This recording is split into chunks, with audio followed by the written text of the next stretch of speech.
गुरु ही दीन दयाल गोसाई, और गुरु की शरण में जो कोई जाई, मेटत करत काग सुहंसा, और मन की मेटत है शव संसार, मन की मेटत है शव संसार। बोलिए प्रेम से जय गुरुदेव, जय गुरुदेव। यहाँ जो सत्संग हो रहा है उसमें कथा वार्ता नहीं है, उसमें गुरु की महिमा है। गुरु कौन है? गुरु किसको कहते हैं? जो हमारी रूह को, हमारी आत्मा को, गु माने अंधकार और रूह माने प्रकाश, अंधकार से प्रकाश में ले आए, जन्म मरण से मुक्ति की राह पर ले आए, हमारा 84 का फेर मिटा दे। जो सद्गुरु हमको नरकों की यातना से बचा ले, उनको गुरु कहते हैं। कबीर साहब ने कहा है कि गुरु वही जो शब्द स्नेही, शब्द बिना दूसर नहीं से ही, और शब्द कमावे सो गुरु पूरा, और उन चरणन की हो जा धूरा। शब्द क्या है? शब्द परमात्मा की आवाज है। हिंदू ग्रंथों में लिखा हुआ है आकाशवाणी, देववाणी, ब्रह्मवाणी। यानी कि गुरु वो है जो परमात्मा की आवाज को सुनता है। गुरु वो है जो परमात्मा के प्रकाश को देखता है। गुरु वो है जो परमात्मा के ज्योति स्वरूप रूप का दर्शन करता है। हर कोई गुरु नहीं है। हम क्या करते हैं? किसी को भी गुरु बना लेते हैं, उसे पूछते ही नहीं है कि तू परमात्मा की आवाज को सुनता है, परमात्मा के प्रकाश को देखता है, वैसे ही उसको गुरु बना लिया। तो बहनों भाइयों, यहाँ जो गुरु हैं, जो आज आपके सुसेरा गांव में जो गुरु महाराज का दरबार लगाया हुआ है, वो दरबार इसलिए लगाया जाता है कि जो भी प्राणी अपनी आत्मा का कल्याण चाहता है, अपने पाप कर्मों से मुक्ति चाहता है, और नरकों से और दोजख से निजात चाहता है। अभी सत्संग खत्म हो जाएगा, उसके बाद आपको बताया जाएगा कि आप यहाँ आए और अपने गुनाहों की माफी मांगे।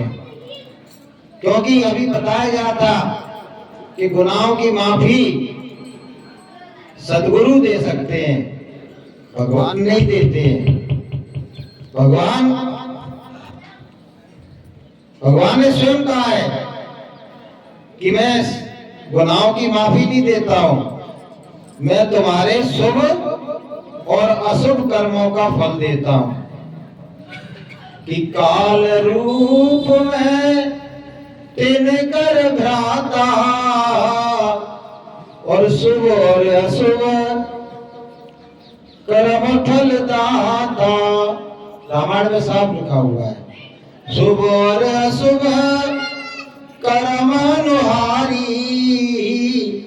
और ईश देत फल हृदय विचारी। तुम्हारे अच्छे बुरे कर्मों को हृदय में विचार के परमात्मा उसका फल देता है।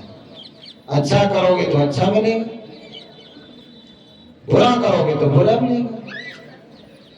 जो करना है उसको नहीं कर रहे, जो नहीं करना है उसको किए जा रहे। कि करना था सो ना किया, जो करना था, सत्संग में आना था, नहीं आए।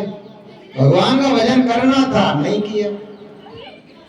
कि करना था सो ना किया, और अब करता क्या होए। और बोया पेड़ बबूल का, आम कहां से होए। तुमने दूसरों के जीवन में कांटे बोए, दूसरों की जमीनें हड़पी, उनके लिए तुमने मुकदमे लगा दिए, कोर्ट कचहरी की राह खोल दी, उनको दुख दिया, प्राणी मात्र को कष्ट दिया तुमने। और जीव जंतुओं को तो मारना, काटना, पकाना, खाना तुम अपना जन्मजात अधिकार समझते हो। ये मेरा तो अधिकार है, मुझे भगवान ने अधिकार दिया है कि मैं बकरे की गर्दन काटूंगा। अरे भैया, कौन सी किताब में लिखा है? किस किताब में लिखा है? गीता में लिखा है, रामायण में लिखा है कि आप किसी की गर्दन काटो? है कहीं लिखा है क्या? अरे आप कहोगे कि मैं तो हिंदू हूं, तो हिंदू हो तो हिंदू की परिभाषा समझ लो। जो हिंसा से दूर रहे वो हिंदू, जो किसी की गर्दन ना काटे, जीवों पर दया करे। और उसमें लिखा हुआ है कि अगर गंगा जल से भी शराब को बनाया जाए और उसका प्रचार किया जाए, जैसे बाबा रामदेव प्रचार कर रहे हैं अपने जल का, ये तो गंगा जल से बनाया है। लेकिन अगर कोई ये प्रचार करने लगे कि ये शराब तो गंगा जल से बनाई है, तो अभी हमारे धर्म ग्रंथों में लिखा है, जिनको हिंदू करे ना पाना, वो शराब को हिंदू नहीं पी सकता है, चाहे गंगा जल से बनाई हो। तो हिंदू के लिए बड़ा भारी उसमें फाउंडेशन बना दिया है। हिंदू वही है जो जीवों की हत्या नहीं करता, हिंदू वही है जो शराब नहीं पीता है, जो अंडे नहीं खाता है। फिर आपको एक शब्द और आ गया है कि भैया हम तो सनातनी हैं, सनातनी हैं। अरे भैया, सनातनी कौन है? भगवान राम आए, उन्होंने जीवन जीने का एक आदर्श प्रस्तुत किया। भगवान कृष्ण आए, उन्होंने अलग आदर्श प्रस्तुत किया। तो उनके आदर्श का अनुकरण करना ही सनातन धर्म है। केवल उनको मानना सनातन धर्म नहीं है। जो हमारी रामायण कह रही है, जो हमारी गीता कह रही है, जो हमारे वेद पुराण कह रहे हैं, उनके आदर्शों पर चलना ही हमारा धर्म है। जब उनके आदर्शों को अपने जीवन में धारण करेंगे तब तो हम हिंदू हैं। आप कहोगे नहीं भैया हम तो मुसलमान हैं, हम तुम्हारी बात ही नहीं सुनेंगे। तो तुम्हारी कुरान शरीफ में ही तो लिखा हुआ है, बिस्मिल्लाहिर्रहमानिर्रहीम। जो रहम दिल है, जो रूहों पर रहम करता है, जिसमें ईमान है, वही मुसलमान है। जो रूहों पर रहम दिल है, जो जीवों पर दया करता है, वो मुसलमान है। और आप यदि संडे हो या मंडे रोज खाओ अंडे,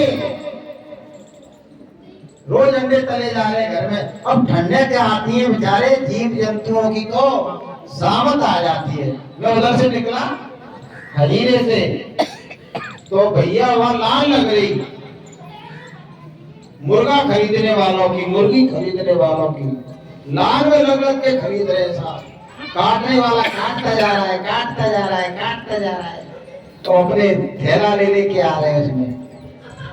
अरे भैया, तुमको अपना शरीर को ही तो पुष्ट करना है, तो दूध पियो ना, बादाम खाओ, छुआरे खाओ, घी पियो। कौन ने मना कर दिया है? गुरु महाराज क्या कहते हैं कि तुम बोरियों की बोरियां आटा खा जाओ, बोरियों की बोरियां, और एक के ऊपर 100 गिलास दूध पियो, एक टीन घी खा जाओ, खा सकते हो तो। और सोने के पत्थर के नहीं, गुरु महाराज कहते हैं सोने के मकानों में रहो, किसने मना किया है? और 1000 की 500 की क्या साड़ी पहनते हो? तुम पर यदि पैसा है तो 20,000 की 50,000 की पहनो ना। कौन मना कर रहा है? वो परमात्मा के जो दूत है ना, वो तुम्हारे कंधे पर बैठे हुए हैं। एक तुम्हारी पुण्य की वही लेके बैठा है, एक पाप की वही लेकर बैठा है। वो दूत तुम्हारे गुरु महाराज कह रहे कि पाप की वही में कुछ भी लिखेंगे नहीं, कुछ भी नहीं लिखेंगे। लेकिन जैसे ही आपने ईश्वर मुख किया तो लिखना शुरू हो जाएगा। इतने अंडे खाए, इतनी मुर्गी। बहुत से लोग क्या करते हैं, नहीं भैया हमको तो मुर्गा नहीं चाहिए, मुर्गा की टांग चाहिए, मुर्गा की टांग चाहिए। वो मुर्गा की टांग खाने का ही शौकीन हो जाते हैं। उसमें बता रहे थे कि एक वो मुर्गा है, वो काली वैरायटी का होता है, उसका नाम रखा एकनाथ मुर्गा, कड़कनाथ मुर्गा। तो बाकी बेचारे की प्रजाति खत्म होने को आ गई है। उनका उसका मांस इतना अच्छा लगता है कड़कनाथ मुर्गा का कि जो देखो तो कड़कनाथ का मांस दो। बताइए आप। तो वो तो लिख रहा है। और जब मर के जाओगे ना यहाँ से, जब वहां फैसला होगा ना, तो जो एक एक करके तुमने इकट्ठा किया है तो कितना इकट्ठा हो जाएगा पता है? इतने लाख अंडे खा के आया है, इतने कुंटल मुर्गा खा के आया है, इतने कुंटल बकरे का मांस, पूरे जीवन का जोड़ा जाएगा ना, पूरा मांस खा के आया है। और इतने कुंटल शराब पी के आया है, इतने लाख जीवों की हत्या करके आया है, इतने इंसानों को कष्ट दे के आया है। तो बता भैया, तुम्हारे लिए स्वर्ग का दरवाजा खुलेगा या नरक का? नरक का। मैं मुंह से बोल दो, नरक का। काहे का दरवाजा खुलेगा? नरक का। और एक बात और बता दें आपको, ये माताएं बहनें बहुत सी हमारे हिंदू, उस हिंदुस्तान में बहुत अच्छी हैं, वो खाती नहीं है, शराब भी नहीं पीती हैं, लेकिन उसमें तो ये लिखा हुआ है कि 16 वैरायटी के पकड़े जाएंगे और उनको सजा मिलेगी। 16 वैरायटी। कौन से? बेचने वाला, पकाने वाला, परोसने वाला, खरीदने वाला। और यहाँ तक लिखा हुआ है कि अगर किसी ने तुमसे ये पूछ लिया कि तुम्हारे गांव में मुर्गा कहाँ मिलता है और तुमने रास्ता बता दिया कि ऐसे ऐसे करके जाना, फलाने के दरवाजे पर दुकान है, तो तुम्हारा भी नाम लिख दिया जाएगा कि इसने मुर्गा की गर्दन कटती है, उसका रास्ता बताया है, तो तुमको भी नरक में धकेल दिया जाएगा। 16 वैरायटी बताइए उसमें। तो ये माता बहनें गलती कहाँ करती हैं? पति के डर के मारे भाई बना बना के, तल तल के, भूज भूज के उसे देती रहती हैं, बना बना के बेचती हैं, लोग खाओ। है कोई शराबी आ गए घर में मेहमान, तो क्या करती हैं कि पूरी व्यवस्था कर देती हैं कि ये धरा है डिस्टिल वाटर, इसमें ये डाल दी बर्फ, ये धरे हैं गिलास, अब तुम पिला देना। उसका भी तुम पर दोष लग जाएगा, उसका भी दोष लग जाएगा। तुमको उस काम में, जैसे कोई चोरी करने जा रहा है ना, तो चोरी करने जा रहा है तो तुमने उसका माल भी खरीद लिया तो तुम चोरी में शामिल हो जाओगे, बचने वाले नहीं है, पकड़े जाओगे। तो भैया जब वहां पहुंचोगे ना तो वहां फैसला होगा। फैसला क्या होगा कि पाप पुण्य की पोटरी, बड़ी पोटरी। वो जो यमदूत आएंगे ना, वो क्या कहेंगे पता है? वो कहेंगे भैया मुझ पर नहीं उठ रही है। तो बोले कि हम काहे को उठाएंगे, तूने पाप इकट्ठा किया है, तेरे सिर पर ही धर के ले जाएंगे, हम नहीं उठाएंगे। वो तो ऊपर से जूते मारेंगे, ऊपर से तुम्हारे सिर पर पाप की पोटरी रखी है। और गुरु महाराज ने उसमें किताब लिखी, उसमें लिखा है ऐसे ऐसे हथियार लेके आते हैं, बुरे बुरे हथियार, उनसे मार लगाते हुए ले जाते हैं कि पाप पुण्य की पोटरी और बांध चले सबको, और घाट जगाती जमपुरी वहां तलाशी हो। तो भैया, अब बहुत से लोग क्या कहते हैं, नहीं भैया हमने तो 2 साल पहले छोड़ दिया। अरे वो गठरिया इकट्ठी हो गई पाप की, उसको कहीं माफ कराया क्या तूने? डॉक्टर के कहने से तूने छोड़ दिया कि बीमारी हो रही थी, मरने वाला था, तू डर गया, तूने छोड़ दिया। लेकिन पहले जो गठरिया इकट्ठी करी है उसको कहीं तूने माफी कराई क्या? तो क्या कहा है कि पाप गठरिया सिर से पटक दे और लोभ जो आए तो हाथ झटक दे, और गुरु की पकड़ो कलाई रे तेरी बीती उमरिया, गुरु की पकड़ो कलाई रे तेरी बीती उमरिया। अब तो भजन कर भाई रे तेरी बीती उमरिया, अब तो भजन कर भाई रे तेरी बीती उमरिया।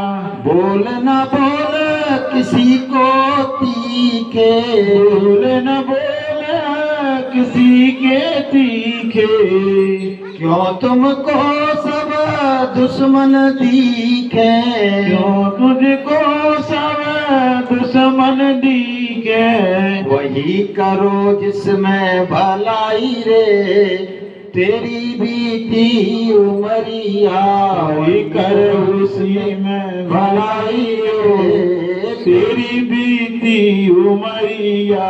अब तो भजन कर भाई रे तेरी बीती उमरिया, अब तो भजन कर भाई रे तेरी बीती उमरिया। बहुत बीती रही थोड़ी तो वो भी जाने वाली है, बहुत जीवन गुजर गया, थोड़ा सा बचा है, अब संभाल लो अपने आप को, अपने जीव पर दया विचारो, इसको 84 के फेर से बचाओ। हम अपनी आत्मा को दोजख में और 84 में ले जाने वाले स्वयं हैं। हम आत्महंता स्वयं बनने जा रहे हैं कि जो न तरे भव सिंधु नर समाज अस पाए, सो कृति निंदक मंदवती आत्मा अनगति जाए, उसको आत्महंता कहते हैं। जो समय रहते चेतता नहीं है, जागता नहीं है और गुरु की दरबार में अपने गुनाहों की माफी नहीं मांगता है, उसको आत्महंता की गति मिलती है। इसलिए बहनों भाइयों अभी समय है, आपको क्या करना है, आपको यहाँ के ये शपथ लेना है कि गुरु महाराज जाने में अनजाने में मैंने जो पाप कर्म किए हैं वो उस पाप की गठरिया को लेके आपकी शरण में आई हूं, आप उस गठरिया को जला दो अपनी योग अग्नि से, अपनी दया से उस पाप गठरिया को जला दो। और ये शपथ लेना है कि आज के बाद मैं इस तरह के पाप कर्म नहीं करूंगी।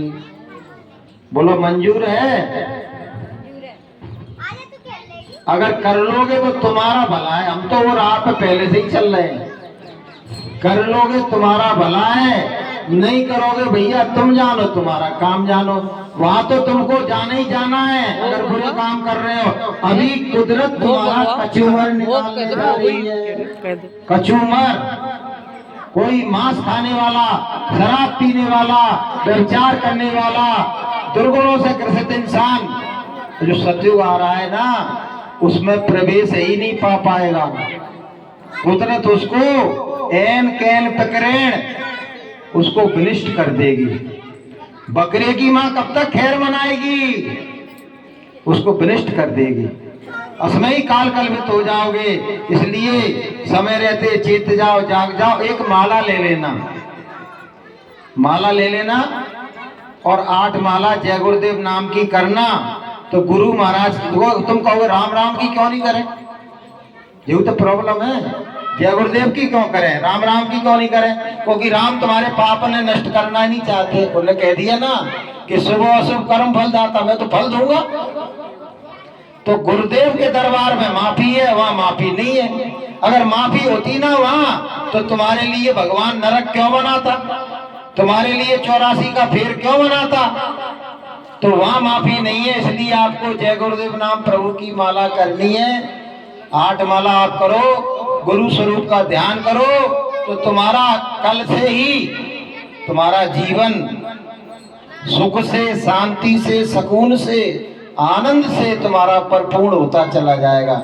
कल से ही तुम्हारे जीवन की दिशा बदल जाएगी और गुरु महाराज की दया तुम्हारे जीवन में शामिल हो जाएगी और तमाम तरह के तुम्हारे घर परिवार के तुम्हारे जो दुख हैं, जो बीमारियां हैं, जो तकलीफें हैं, जो व्याधियां हैं, गुरु महाराज धीरे धीरे उन व्याधियों को हरते चले जाएंगे और तुम्हारा गुरु महाराज लोक भी बना देंगे और परलोक भी संवार देंगे। तो बोलिए प्रेम से।